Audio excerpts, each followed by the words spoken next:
la Nouvelle-Calédonie est une terre de contrastes. D'un côté, 90 000 Kanaks, des Mélanésiens, et de l'autre, 70 000 Caldoches, des Blancs, issus pour la plupart de familles européennes installées ici depuis 2 siècles.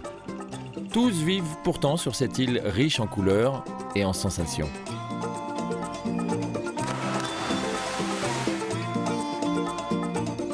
Située dans l'océan Pacifique, à 1500 km des côtes australiennes, la Nouvelle-Calédonie s'étend sur environ 19 000 km², soit plus de 2 fois la Corse. La Grande Terre, appelée aussi le Caillou, représente 90% de cette superficie, à laquelle s'ajoutent les îles Bélep au nord, l'île des Pins au sud, et à l'est, l'archipel des îles Loyauté. Parmi elles, l'île de Maré, notre destination finale. C'est là-bas qu'on récolte l'igname, véritable symbole de la culture kanak. Ce n'est qu'à la fin du XVIIIe siècle que le navigateur britannique James Cook explore cette île verte et montagneuse. Ces paysages lui rappellent la Calédonie écossaise. L'archipel vient de trouver son nom. À cette époque, l'île est peuplée de 50 000 autochtones kanaks venus d'Asie du Sud-Est et installés ici depuis 1500 avant Jésus-Christ. En 1853, la France prend possession de l'île. Napoléon III, suivant l'exemple des Anglais en Australie, veut en faire la colonie pénitentiaire de l'Empire. Les premiers Caldoches furent donc des condamnés, puis seulement au début du XXe siècle, des agriculteurs séduits par les terres offertes par le gouvernement.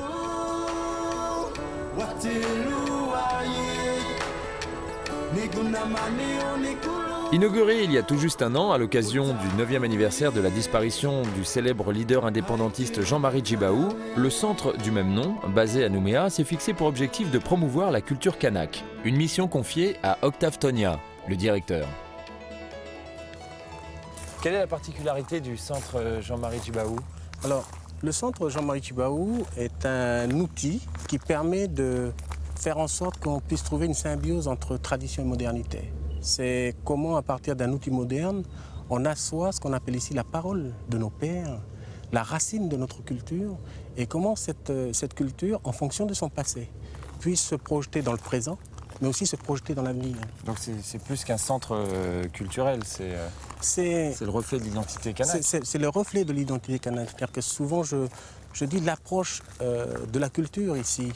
La culture n'est pas simplement le plaisir des yeux et de l'oreille. La culture est l'organisation sociale de la société. Je fais partie d'un clan, j'ai un nom qui correspond à un tertre précis. Je ne suis pas M. Dupont. Et ça a un sens quand je dis ça.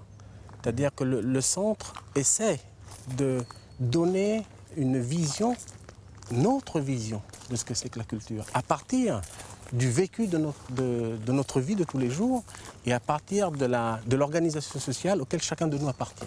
On peut dire que chaque visiteur étranger à la Nouvelle-Calédonie qui passerait d'abord par le centre Tjibaou repartirait avec les connaissances nécessaires à aller visiter les tribus. Je pense qu'en venant au centre, on va avoir un soupçon de connaissance de ce qu'il peut y avoir dans les tribus, essayer de comprendre comment fonctionne la culture kanak en particulier. Mais la culture n'est pas au centre culturel.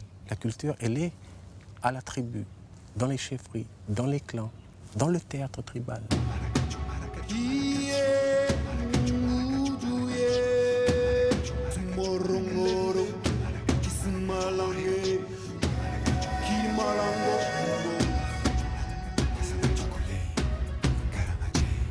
Le centre essaye de donner aux enfants de la ville, tous les enfants de la ville, ces moyens de se réapproprier sa propre culture, mais en même temps lui donner la branche auquel se raccrocher, pour ne pas qu'il soit quelqu'un sans âme. La culture kanak, elle a besoin de se faire connaître ici dans ce pays. Elle a été longtemps bafouée, non reconnue. Aujourd'hui, à la suite du travail important qu'a fait Jean-Marie Tjibaou et bien d'autres, cette culture se rassoit sur sa propre terre, dit la parole, dit sa parole. Mais en même temps qu'elle dit sa parole, elle essaie de ne pas exclure les autres. Si l'intérieur du bâtiment décline la culture kanak par des moyens de communication extrêmement modernes, là c'est le végétal qui devient la grille de lecture de la société. Quand un vieux kanak qui vient ici, quand il passe, il sait exactement que cette plante correspond à un élément de son clan. Alors c'est vrai qu'on ne peut pas répondre pour tous les clans. C'est pas possible. Mais il faut que chaque kanak ici, ou chaque vieux kanak qui vient ici, il trouve son empreinte en disant j'arrive ici Mais cette plante que je vois là a une importance capitale dans l'organisation sociale de la tribu d'où je viens. Et parmi ces plantes et légumes typiquement kanak, on retrouve la plupart des cultures vivrières exploitées au sein même des tribus, telles que le manioc, la patate douce ou encore les bananes. Sans oublier l'igname, bien sûr. Chaque année d'ailleurs, les tribus célèbrent au mois de mars la fête de l'igname, qui salue les premières récoltes du tubercule. Une dernière chose avant de partir. Bon, comme j'ai l'intention de visiter la Grande Terre, les Loyautés, l'île des Pins, je vais visiter certaines tribus. J'ai entendu parler du geste coutumier. Ici, tout le monde sait bien sûr ce que ça veut dire. Et moi, si vous pouviez me donner certaines informations complémentaires, parce que je ne voudrais pas commettre d'impair en quelque sorte. Bon. Quand vous allez dans une tribu, la première chose à faire, c'est de respecter les gens qui vous reçoivent. Et pour marquer ce respect-là, on donne des présents qui permettent de dire « je suis étranger, mon nom n'a pas d'attache à cette terre et voici le présent qui permet de demander la parole et de demander de circuler librement ici dans l'espace qui est le vôtre ». Voilà, c'est ça le sens des choses. C'est d'abord le respect vis-à-vis des gens qui nous reçoivent. D'accord. Et ça se fait avec le chef de la tribu Ça fait avec le chef de la tribu. Et ensuite, à chaque fois que vous allez voir des familles qui sont des familles différentes, à chaque fois, il faut avoir le même respect pour les gens. Très bien. Voilà. Merci beaucoup pour toutes ces informations. Allez, au revoir. Merci. Au revoir, à bientôt. Merci.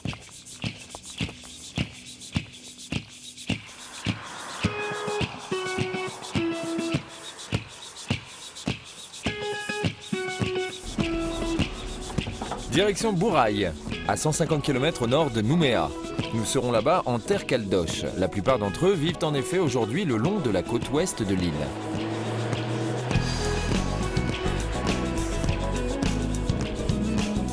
Sur la route, je tombe sur cet ancien bagne. Il en existe encore une dizaine de ce type sur l'île. En 1864, les 250 premiers bagnards débarquèrent à Port-de-France, l'ancien Nouméa, après une traversée effroyable de plus de 5 mois. Les convois alors se succèdent. En 1872, Louise Michel est déportée ici en compagnie de ses camarades de la Commune de Paris. 22 000 forçats connaîtront le même sort jusqu'en 1897, date à laquelle le gouverneur Feuillet décide de stopper ces déportations qui freinent l'arrivée des colons. Pour les inciter à venir s'établir en Nouvelle-Calédonie, le gouvernement offre alors des terres à ceux qui sont prêts à effectuer le grand voyage.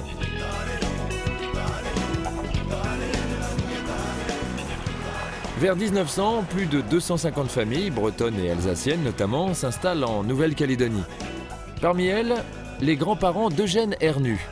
Aujourd'hui encore, 2 générations plus tard, Eugène est resté à la tête du ranch familial. Bonjour. Bonjour. Bonjour. Vous êtes Eugène ? Oui, c'est moi-même. Ah bonjour, je m'appelle Alexandre. Et on m'a dit qu'il y avait des ranchs dans la région, on m'a dit de m'adresser à vous. Oui, mais je crois que vous ne pouvez pas mieux tomber. Oui. On a justement prévu cet après-midi une rentrée des troupeaux de bétail. C'est vrai ? Si ça vous dit, si vous savez monter à cheval, il n'y a pas de problème. Si le cheval est d'accord, moi je veux bien. Oui, mais on peut faire ça, il n'y a pas de problème. D'accord. C'est de bonne volonté, vous êtes bienvenus. D'accord. Comment il s'appelle ou elle ? Oui, c'est Tino Valley. C'est une demoiselle ? C'est ça, c'est ça. Bonjour Miss. Bon, moi j'aimerais bien rester dessus si c'était possible. Hein. Merci d'avance.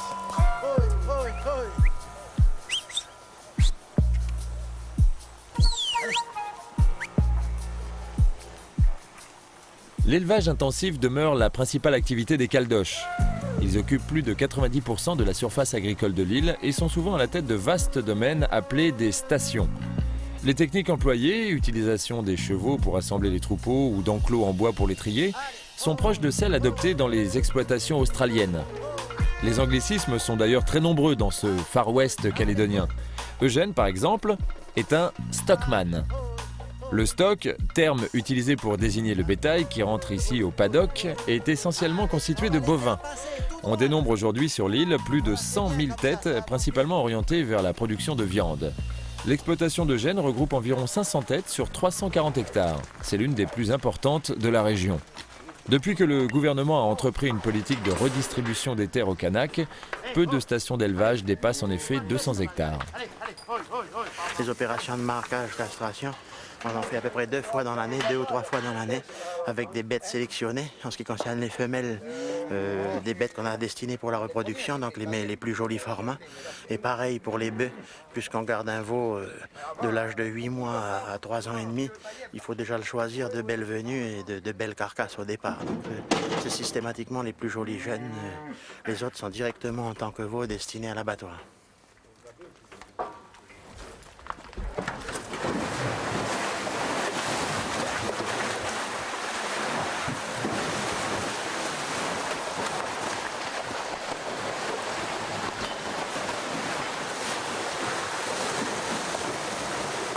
C'est l'heure du bain pour les bœufs, c'est un moment rafraîchissant pour eux.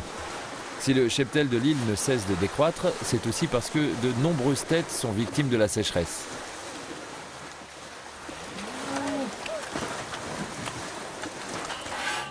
Et pourquoi tu les baignes, les vaches? C'est à cause de la tique. Ah, il y en a ici aussi? Oui, il n'y en avait pas dans le pays avant la guerre 39-45. Et les Américains qui étaient très présents sur le territoire, c'était quand même un point très stratégique dans le Pacifique. Je pense qu'ils devaient être à court de chevaux à un moment, plutôt que de les faire venir des USA. Ils les ont fait venir du Queensland, des chevaux du Queensland, d'Australie, et qui étaient porteurs de tiques. Ah, c'est comme ça que... Ça s'est développé, on a quand même une saison très souvent chaud ici, une saison très chaude, très humide. Ça profite et là, ça profite aux tiques, quoi. Ils ont trouvé un petit paradis, là. Ah, C'est un paradis pour nous, la Nouvelle-Calédonie. Et c'est un vrai problème? T'es obligé de les baigner souvent? Alors, normalement, c'était une fois par mois pour casser le cycle de la tique. Ouais, de reproduction. Voilà, cycle de reproduction. Et puis là, avec le nouveau produit, on arrive à tenir 2 mois sans baigner. Ah, c'est bien. Alors, c'est du travail en moins, et puis surtout, les bêtes, elles se font pomper moins de sang, elles se font pas... Et pour ton exploitation, tes journées de travail sont de combien d'heures? Quand c'est la routine, qu'il y a un petit entretien de barrière, une baignade, une opération de marquage, castration, j'ai un employé permanent. Et puis des amis, souvent, j'ai mes enfants. J'ai 2 filles de 18 et 15 ans qui sont toutes contentes, même le week-end, de me donner la main.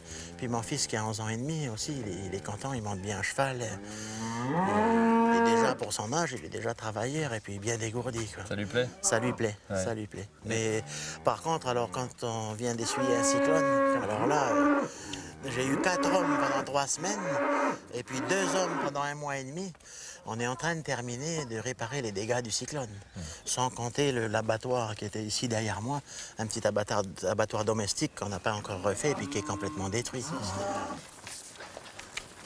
Là? Si tu vois un veau, tu le bloques. Si tu vois une vache, tu la laisses passer. Voilà, c'est bon.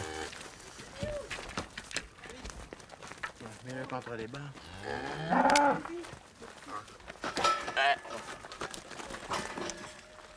Ouais, ben là, tu vas l'étiqueter. Celui-là, on va le garder en souvenir de toi. Ouais. Et puis comme c'est un petit mâle, on va l'appeler Alexandre. Ah bah, oh, c'est trop d'honneur. Oh, franchement, ça me fait plaisir. Ce sera le plus gros de la bande. Bon, ça lui fait pas mal? Pas du tout. Bon, Pas du tout. d'accord. Il faut le faire sèchement, directement. claque. Comme un coup de pistolet. D'accord. C'est bien le genou. Comme ça, là? Ici? Voilà, un petit peu plus bas. Là? Voilà, c'est bon. Un coup sec. Vas-y carrément. Non, c'est pas fait. Ah mince, j'ai loupé. Vas-y. Voilà. Voilà. Ah, tu tires maintenant. Vers le haut. Clac. C'est fait. Ouais, pépère. Salut Alexandre. Alexandre, viens ici. Apparemment, il connaît pas encore son nom. Hein. Encore, non. Non. Mais c'est tout lui. Ça m'étonne pas. Il cherche à s'en aller. Ça, c'est tout lui, ça. Viens là, pépère.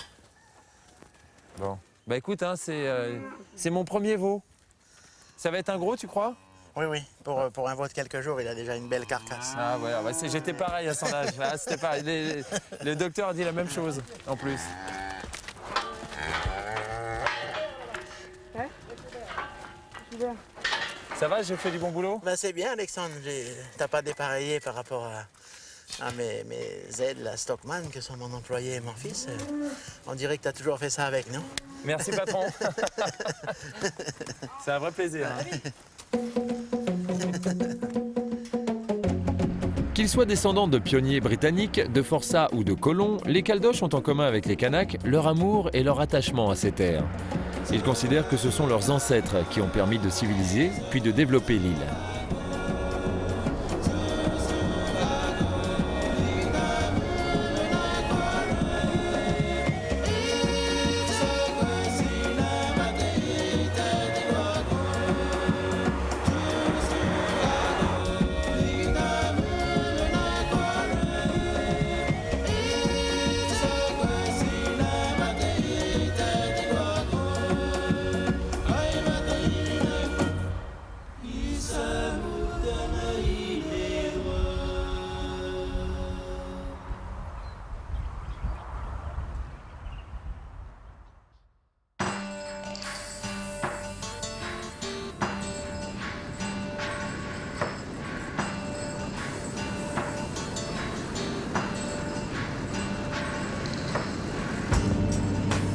Cet ULM va nous permettre de survoler l'immense récif de corail, long de 1600 km. C'est le plus long récif du monde, juste après la Grande Barrière australienne. Il offre un lagon gigantesque de plus de 22 000 km².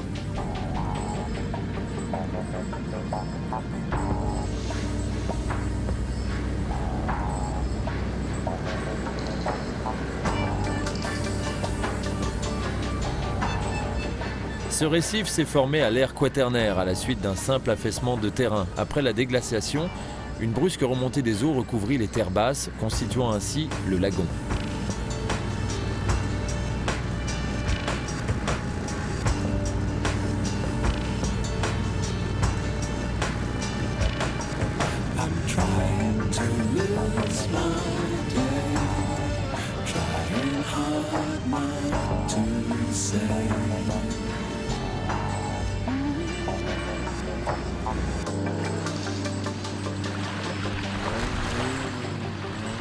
Nous voici arrivés sur l'îlot Amédée, un hectare de terre réputé pour son phare, situé au large de Nouméa, à 12 000 nautiques de la ville, soit un peu plus de 20 km.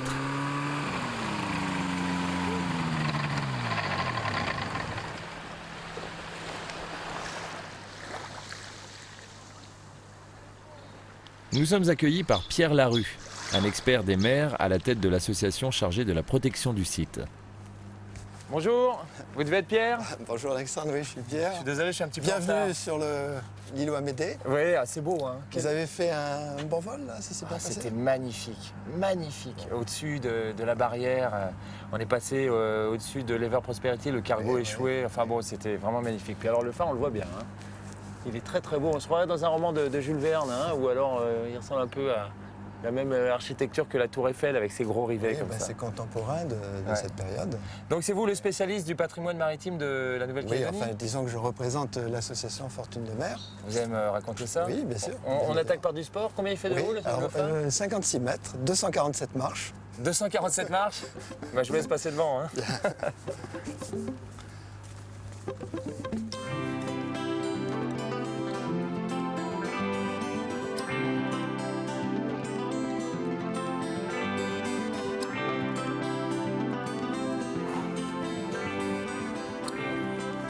Ah oui, effectivement, on n'est pas arrivé. Hein.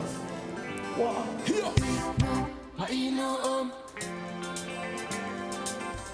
Donc il devait monter tous les jours. Tous les jours, oui, il l'entretenait. Il y avait du pétrole.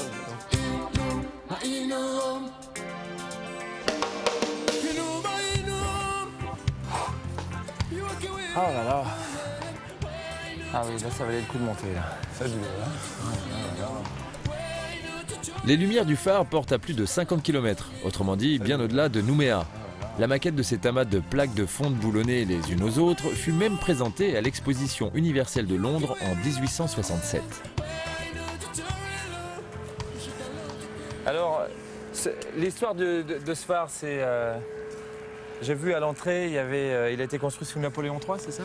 Oui, donc il a été construit par Monsieur Rigolet à Paris, monté entièrement et il l'a fait fonctionner sur la Villette, donc près de Paris. Ah, ce phare a été monté à 56 mètres de haut à la Villette? À la Villette, et ensuite ils l'ont donc démonté pour le convoyer jusqu'ici. Très bien. Ah, donc ça, ça c'est la barrière de récif. Oui, alors c'est le grand récif calédonien qui ceinture toute la Grande Terre. Il y a 1600 km quand même de récifs, c'est considérable. C'est le plus grand lagon du monde? Ou un des plus grands? Un des plus grands, oui, un des plus grands.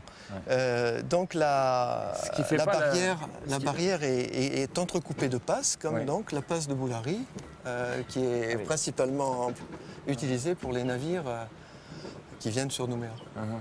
Ouais, enfin c'est quand même jonché de pas mal d'épaves. Hein. On voit le cargo là-bas. Oui, alors là vous voyez l'Ever Prosperity qui s'est échoué en 1970. Il porte mal son nom, hein, parce que l'Ever Prosperity, vous voyez. C'est vrai. Et il y a beaucoup d'épaves autour de ce lagon, j'imagine. Notre association a recensé 220 naufrages dans la zone économique de Nouvelle-Calédonie, qui est immense. Ouais. Donc il y a une cinquantaine d'épaves identifiées et nous en avons inventé 16. Oui. Jusqu'à Inventé ce jour. étant le terme, lorsque technique on la découvre. pour la on trouver. découvre.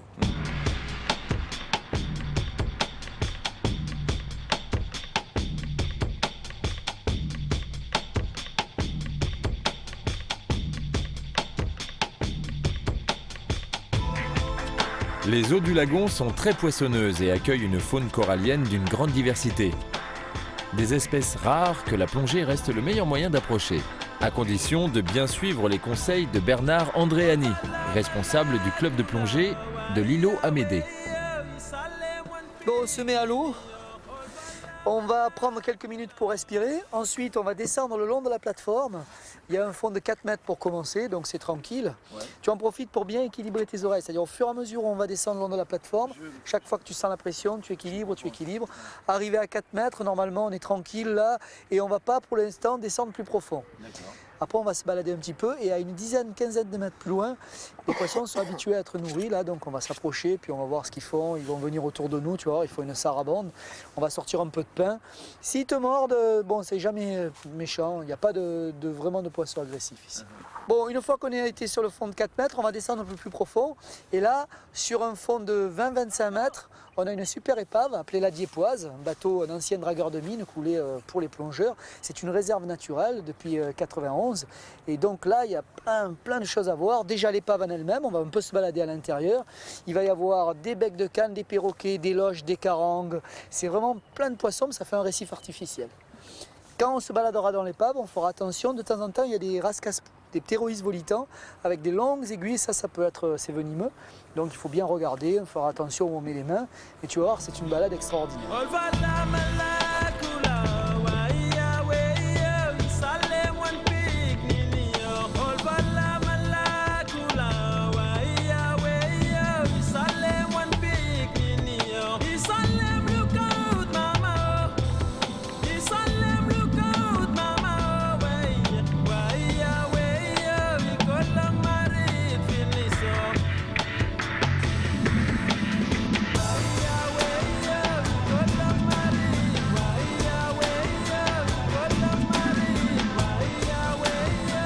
Divin milieu sous les mers, rien que pour le plaisir des yeux.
Alors, t'as vu la petite raie en dessous?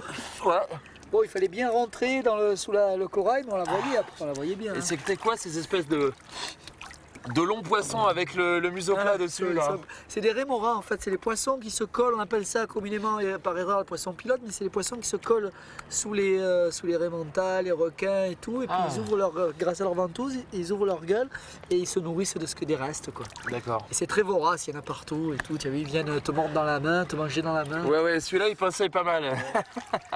Ouais, ils sont sans problème ça. Ouais, franchement, vraiment bien, merci Bernard.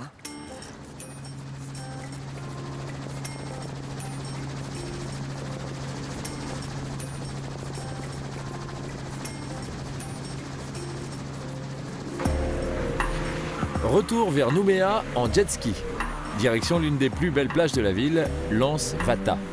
Depuis ce site remarquable, les Nouméens venaient jadis adresser un dernier geste d'adieu aux passagers des longs courriers en partance. Promenade dans les sentiers de rocailles, farniente sur la plage, baignade dans une eau limpide à 25 degrés ou activités nautiques diverses et variées. Voilà qui vaut à l'endroit sa réputation de villégiature paradisiaque.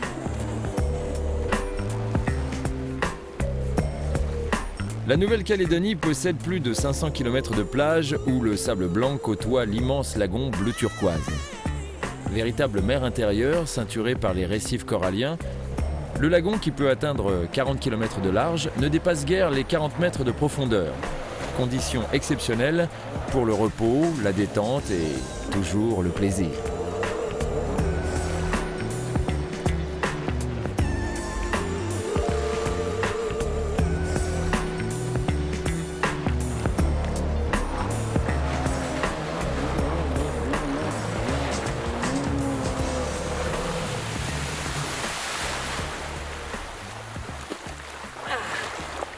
Là, vous voyez, on est à l'Anse Vata.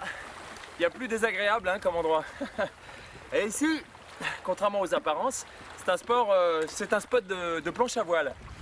Ici, vous voyez des grands champions comme Robert Territeo, qui est d'ici d'ailleurs, ou Manolo Barlet, qui est également un local, et qui sont parmi les meilleurs en planche à voile dans le monde. Et ben, ils viennent s'entraîner ici. Tout à l'heure, j'ai vu Manolo de l'autre côté. Mais aujourd'hui, c'est pas un très bon jour pour la planche à voile. C'est pour ça que j'ai préféré sortir le jet. D'habitude, ici, ce sont les alizés qui soufflent. Et là, croyez-moi, c'est du sport. Donc si jamais vous vous intéressez à ce sport, eh ben maintenant, vous connaissez l'adresse. Et en plus, il fait beau.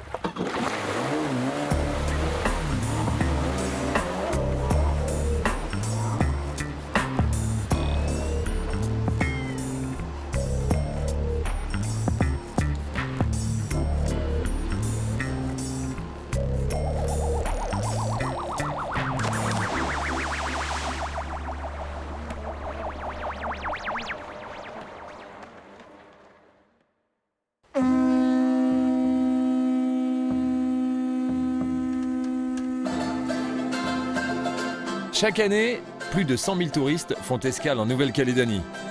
Les plus assidus sont les Japonais. Ils représentent à eux seuls plus d'un quart des visiteurs. Et la dernière mode à Tokyo est de faire 7000 km pour venir se marier ici. La Nouvelle-Calédonie est sur le point de détrôner Las Vegas ou Hawaï.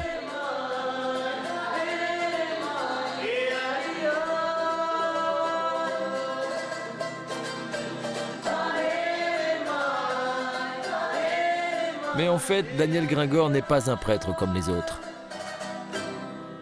Pour débuter cette cérémonie, j'ai choisi de vous lire un passage de la Bible, écrit par Marc, au chapitre 10, versets 1 à 9. Lisons. Il est dit qu'au Japon, les mariages coûtent excessivement cher pour les raisons suivantes. La mariée doit porter plusieurs kimonos, les membres de la famille aussi certainement. Et il est dit que les mariés doivent offrir des cadeaux aux invités, bon, contradictoirement à nos habitudes. Donc le mariage coûte si cher que depuis quelques années, Hawaï, l'Australie et maintenant Nouméa, Tahiti aussi, reçoivent donc des couples de mariés. Vous voici ainsi mariés, unis par vos promesses et par vos alliances. Moi, je n'ai ni autorisation d'état civil d'établir un document officiel, ni bien sûr la manne de Dieu pour pouvoir faire un mariage dit catholique. Donc, en accord avec un tour opérateur japonais, on a mis cette prestation en place qui satisfait sur le plan para-officiel et para-religieux, mais qui n'a aucune valeur légale puisque nous délivrons un certificat, mais où il est apposé bien sûr, ce document ne peut apporter aucune valeur légale. Donc je suis tout simplement un officiant ou un comédien si vous préférez, qui en fin de compte, qui est le témoin de deux personnes qui se promettent de vivre ensemble.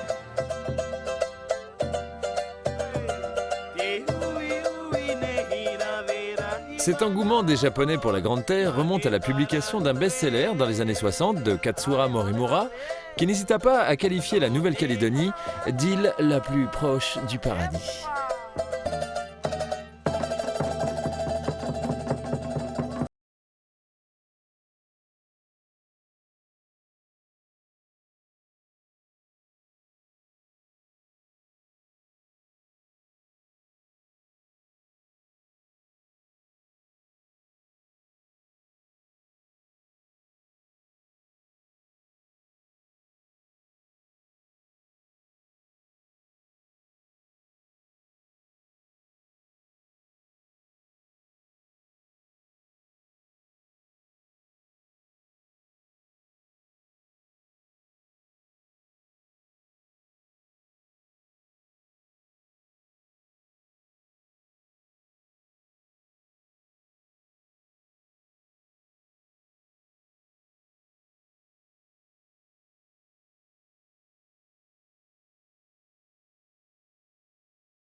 et à pattes orange, à peine plus gros qu'un poulet, le cagou est aujourd'hui l'emblème de la Nouvelle-Calédonie.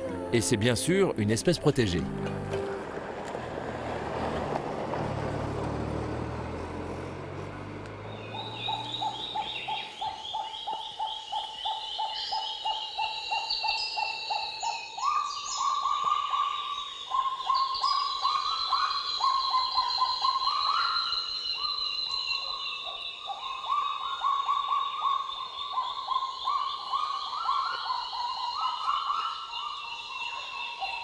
En Nouvelle-Calédonie, on ne trouve plus qu'un millier de cagous et 200 d'entre eux sont regroupés dans ce parc de la Rivière Bleue. L'espèce est aujourd'hui très menacée car ces oiseaux, qui ne volent pas, ont notamment pour prédateurs les chiens errants. Là, j'essaye d'attirer le cagou par le chant, puisque le cagou est territorial, donc il ne supporte pas un intrus sur son territoire. Et j'essaie de faire en sorte qu'il réagisse au chant d'un intrus, mais apparemment ça ne marche pas très bien. Je crois que j'ai entendu un cagou. J'ai entendu un cagou grogner là. Donc on va essayer de passer le chant. C'est là qu'on a rencontré le cagou ce matin.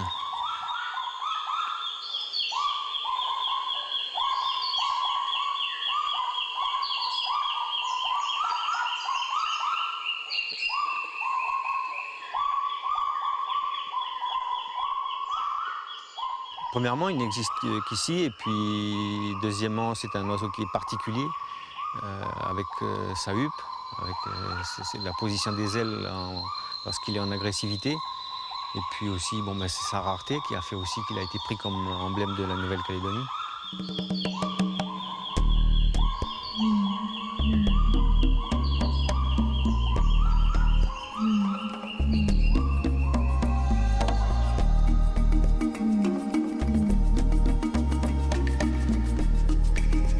Une masse d'eau sombre et austère, longue de 22 km, d'où jaillissent des squelettes d'arbres dépouillés.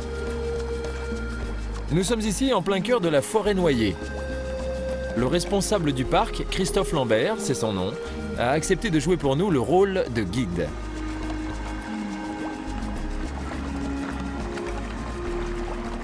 Lorsque ce lac a été créé, il y avait originellement ici une zone de forêt qui a été noyée. Et donc c'est ce qui permet de voir encore aujourd'hui toutes ces silhouettes d'arbres morts, mais étant des arbres extrêmement solides. Ils ne sont pas éternels évidemment, mais enfin ils vont persister encore assez longtemps. C'est ce qui nous permet d'avoir un paysage franchement très original, des silhouettes pittoresques qu'on peut apprécier de différentes manières selon la lumière du jour, selon l'éclairage, selon l'heure. La nuit aussi, les nuits de pleine lune, il y a une promenade en canoë entre ces silhouettes d'arbres, c'est absolument sympathique.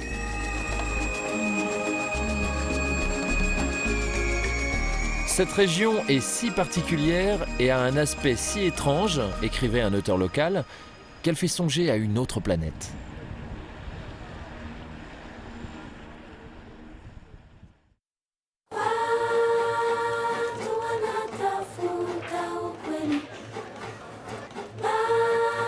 Changement de décor. Nous voici de retour sur le marché de Nouméa. Sur les étals, l'igname est omniprésente. Le prix au kilo est à peu près de 500 francs pacifiques, soit un peu moins de 30 francs. Les ardoises confirment que les plus beaux spécimens proviennent de l'île de Marée.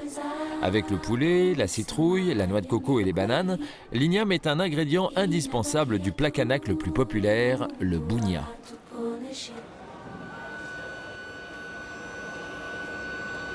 Dernière étape dans notre quête de l'igname, embarquement immédiat pour les îles Loyauté.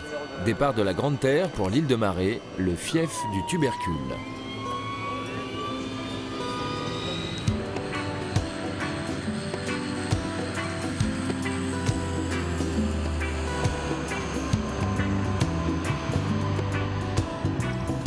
En compagnie des îles d'Ouvéa et de Lifou, dont est originaire le footballeur champion du monde Christian Carambeu, l'île de Marée forme l'archipel des Loyautés. En comptant Tiga, Ces 4 atolls regroupent 21 000 insulaires, un peu plus de 10% de la population calédonienne.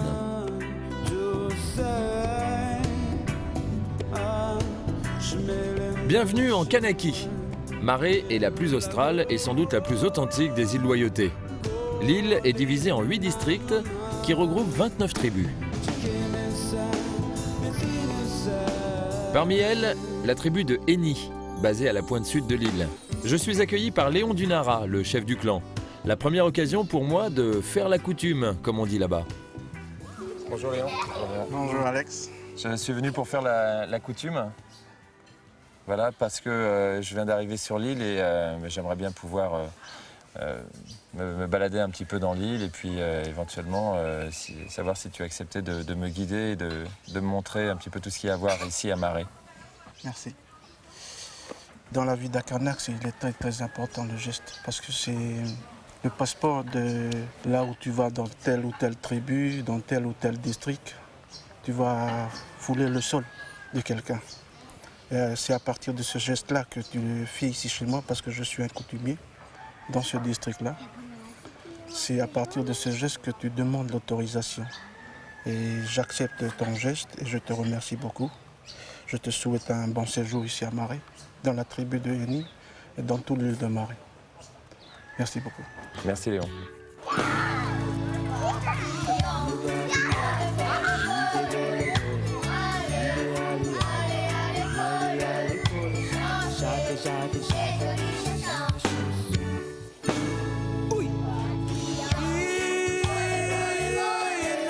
Les enfants apprennent le français à l'école, mais à la maison, on utilise un langage propre à la tribu. Plus de 45 dialectes mélanésiens ont été recensés en Nouvelle-Calédonie.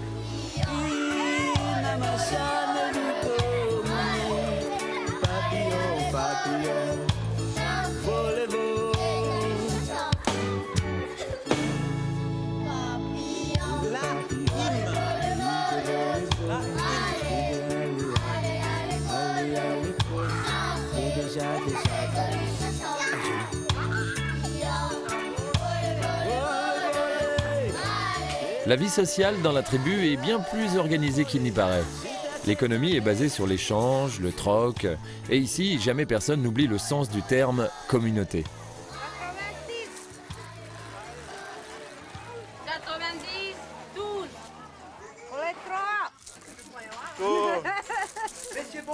Bonjour. Bonjour Alexandre. Très bien. Au nom de toute la tribu de Eni, tous les vieilles, tous les jeunes, je remercie de ces gestes. Merci. Merci. Merci beaucoup. Merci tout le monde. Et bonjour. Hein. Alors là, je vais essayer de partager aux vieilles. Oui. Voilà, votre coutume. Donc, ici c'est...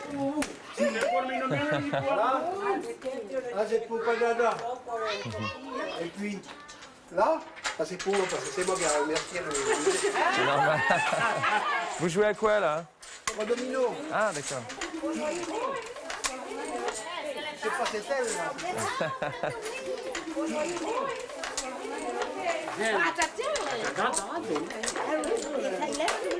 Le marché est fini là ou Non, ça commence. Ah, ça... Je viens de commencer. Très bien. On va terminer seulement tout à l'heure quand la nuit va tomber, ça y est. Alors il y a quelqu'un qui veut acheter, il vient, il prend. Seulement, moi je lui dis, je vais payer seulement ce soir. Ah oui, tu demandes à qui c'est. Voilà. Sinon, chaque personne, elle dépose ici. Celui qui veut acheter, il achète, D'accord. puis il part avec. Et c'est quoi ça? Ce sont des breads. Ça, on va manger ça ce soir. Ah, c'est là que tout le monde Voilà, veut le tout le café. monde, voilà. Il y a la femme de diacre qui est là. Bonjour. Ça arrive bien. Bonjour, ça va bien? Bon, tout le monde arrive ici, on Bonjour, prend un les enfants. café. Bonjour. Et le café, c'est pour la tribu. Sinon, chaque famille, il organise son café tous les mercredis et le samedi. C'est chacun son tour? C'est chacun son tour. Et c'est le tour de qui alors là? Ça, c'est le tour de la patronne. Voilà, elle est là. C'est elle. D'accord. Bonjour. Tu as un café beau? 150 francs le café, c'est ça. C'est pas trop cher, hein? D'accord, bah, c'est moi qui invite alors. Ouais. Allez, on va manger un bouteille de pain, parce que là, c'est commence à poser le ventre, non? Si, un petit peu, ouais. Mais à part l'activité du marché, comment ça se traduit, cette tradition de partage dans la tribu, dans la vie de tous les jours? Vous avez vu tout à l'heure, il y a un petit bateau dehors. Il y a des gens qui pêchent, il y a des gens qui cultivent. Et c'est pour la communauté? Ah, c'est la communauté, c'est le partage. Si moi, j'ai pas de sucre, je vais voir le cousin ou le neveu, ou lui, il n'a pas de sel, il n'a pas de bout de pain, il vient me voir, et c'est comme ça on vit. Ça, c'est la vie tribale, c'est la culture, la tradition, c'est le partage. Et nous, chez nous, l'argent, par exemple, n'a pas de pouvoir pour nous. Nous, c'est plutôt le partage de chaque chose. C'est pas la vie individuelle, c'est la vie en communauté. Ouais, beaucoup plus, c'est comme ça. Quand il y en a un qui est dans le besoin, quand il y en a un qui est malade, par exemple, tout le monde vient... Tout le monde donne un coup de main. Tout le monde donne un coup de main. Moi, j'ai mis la paille de ma case, là. Tout le monde est venu donner un coup de main. Ça fait beaucoup de monde, mais ça fait rien. C'est ça la coutume. Et dans la coutume à nous, c'est très rare que tu vas voir un Kanak qui est riche. C'est très rare. Sinon, tous les Kanaks, ils sont toujours... au même niveau. Même niveau. Égaux. Voilà, égaux. Parce que celui qui a de l'argent, c'est pour tout le monde. Celui qui a une voiture, c'est pour tout le monde. Tout appartient à tout le monde. Il y en a ici qui ont des voitures, d'autres qui n'en ont pas? Ah oui, beaucoup. Moi, j'ai des voitures, mais c'est beaucoup plus pour tout le monde, quoi. L'autre, il vient, il a besoin, il prend. Il prend la voiture et... Ouais.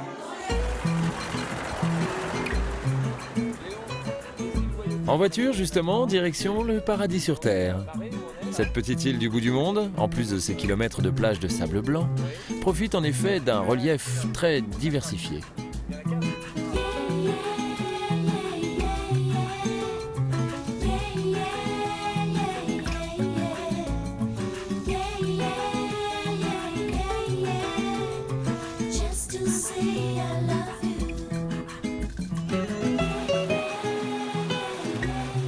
La brèche de cette falaise porte le nom de Saut du Guerrier. La légende locale prétend qu'un jour, un Kanak, poursuivi de nuit par ses ennemis, aurait franchi d'un seul bond cette faille de 5 mètres qu'il connaissait bien, tandis que ses poursuivants tombaient dans le précipice.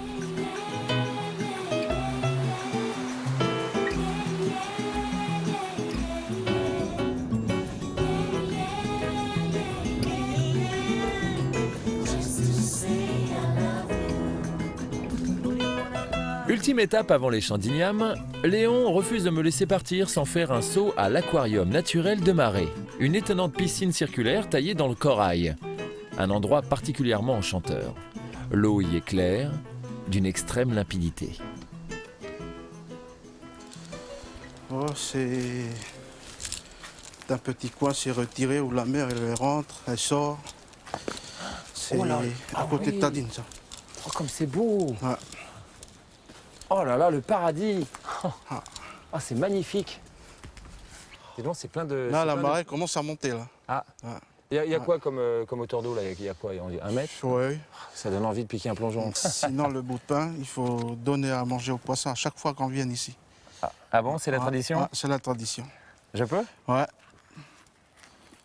Sinon, quand tu commences à faire du bruit ici, ça y est. Tu vois le petit poisson qui bouge en bas? C'est vrai, oui, il s'agite un petit peu, là. Ils savent qu'on va leur donner à manger. Voilà. Ah oui, dis donc, il on va dire des piranhas. Ça vient de partout. Tiens, regarde par là-bas. Oh, il y en a... Hop. Une tortue? Ouais. Oh, regarde. Il y en a 2 ici. Ah, il y en a 2? Ouais. Sinon, ici, tu trouves un peu tout. Des murènes, des petits poissons, des perroquets, ah oui, des trocas. Tout le monde applique. Il y a beaucoup de gens qui viennent les... Ouh là là, un paquet de monde, ouais. Ah ouais. C'est tellement beau. Ouais. Rassure-moi, c'est interdit de se baigner là-dedans? Ouais. À un moment, on se baignait et puis on ramassait aussi du poisson, ouais. Ouais, il faut laisser l'endroit intact. Non, c'est interdit. Ah, c'est beau.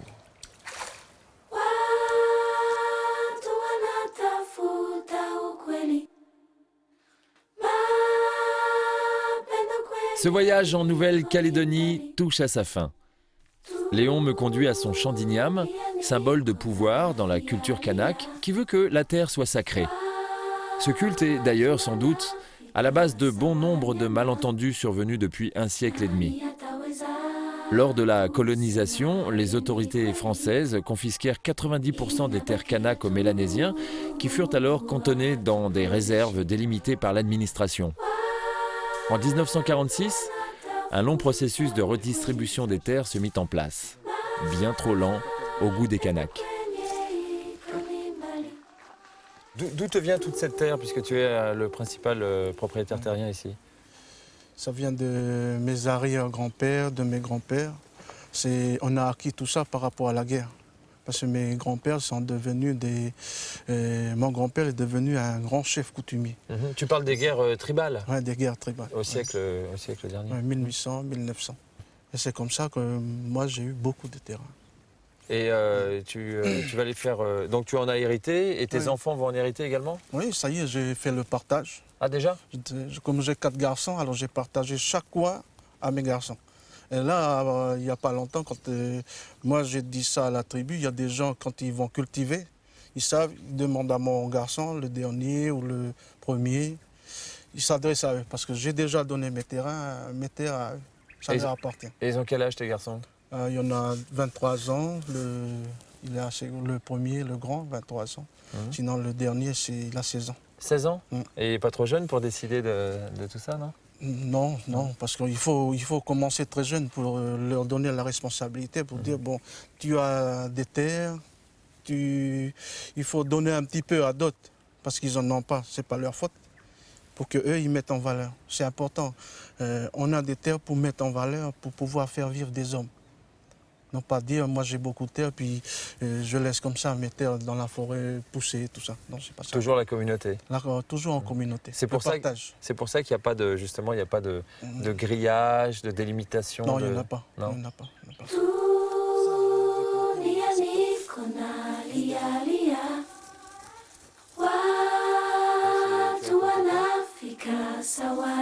Ça, c'est un igname. Ouais. C'est très important l'igname ici. Ouais. Ça représente quoi exactement? Ça c'est le clan de la terre. C'est la personnalité d'un clan ou d'une personne. Et nous on est important par rapport à l'igname. Sinon s'il n'y a pas l'igname, on n'est pas important. Parce qu'il y a l'igname et l'homme il est important par rapport à la terre. Parce que c'est la terre qui produit l'igname. Par exemple, moi, je suis le chef de l'igname, eh bien, ça, c'est ma personnalité, mais dans la terre. C'est moi dans la terre.